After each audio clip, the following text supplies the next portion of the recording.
nada especial conosco, sempre apoiamos desde os inícios, um ano passado. Pois a não está nada outro que uma experiência local, first choice, taste, do qual você vai vir exitoso Gaia House of Grill. Sim, então uma noite especial, caminho com nós evitar a imprensa local para ser conhecido, com o qual nos acaba de introduzir na Joy Aruba by Berostar, falta nosso restaurante ultra novo, que se chama Gaia House of Grill. Gaia tem conceito de lama e terra arriba grill.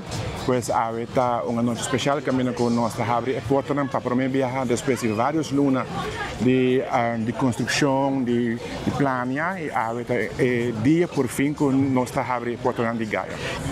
O evento a noite pensa que não para ser conhecido e depois você vai abrir oficialmente. Sim. Que dia você também está aqui com a sua? Sim, a noite mas não explicava, a noite é uma noite especial para prensa unicamente. Caminho com prensa vai ter a primeira experiência, a primeira vista de local que está Gaia.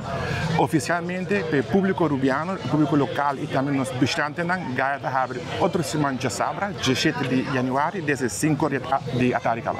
Muito interessante, agora que não pensa hotel, eu vai, penso que não tenho 30 passatórios hotel mês, mas de caso aqui, nós não seguro para agregar seco, eu 30 na banda, mas é echt 30 hotel, não vou vai no restaurante. Correto, sim.